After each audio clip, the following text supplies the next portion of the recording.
রাসূল ডাকতেছেন, সাহাবীরা রে, আমার এই শহীদদেরকে দাফন করে দাও। শর্ত হলো গোসল দিও না, রক্তমাখা জামা কাপড়গুলো পাল্টাইও না, এই রক্তমাখা জামা সহ দাফন করে দাও। হাসরের ময়দানে আমি নবী এই শহীদগুলো লইয়া আল্লাহর আরশের কিনারে যাইয়া দাঁড়াবো, দেখাবো আমার উম্মতের মতো কেউ নিয়ে আল্লাহকে পাওয়ার জন্য এইভাবে কষ্ট করেছে।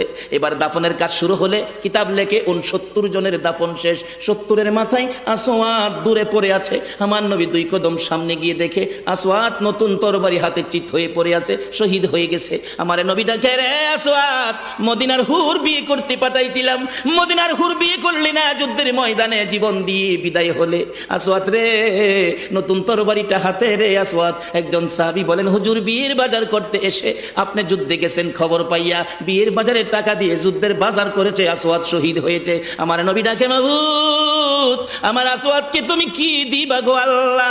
মদিনার হুর নিল না, রাসূলের পক্ষ নিয়ে জীবন দিয়ে দুনিয়ার থেকে বিদায় হলো, আমার আসওয়াদকে তুমি কি দিবা গো আল্লাহ? আসওয়াদের লাশটা ধরে ধরে কবরের দিকে নিয়ে আসতেছে। গোসল লাগবে না, কাফন লাগবে না, শুধু দাফন করে দিবে। আমার নবী আসওয়াদের কবরের পাশে দাঁড়াইয়া মুস্কি মুস্কি হাসতেছেন। সাহাবীরা আরজ করেন, ইয়া রাসূলুল্লাহ, এই কবরের পাশে হাসতেছেন কেন, ব্যাপার কি? আমার নবী বলেন, সাহাবীরা রে, আমি যা দেখি তোমরা তা দেখো না রে। সাহাবীরা, হুজুর কি দেখে হাসছেন জানতে চাই। সাহাবীরা, আমার আসওয়াদ মদিনার হুর বিয়ে করতে যাইয়া যুদ্ধের খবর শুনে বিয়ের বাজারের টাকা দিয়ে যুদ্ধের বাজার করে জীবন দিয়ে কবরে রওনা হয়েছে। আমি নবী আসওয়াদের কবরের পাশে দাঁড়াইয়া দেখি রে, আমার আসওয়াদের কবরে মদিনার হুরের পরিবর্তে আমার আল্লাহ জান্নাতের হুর পাঠাইয়া দিছে।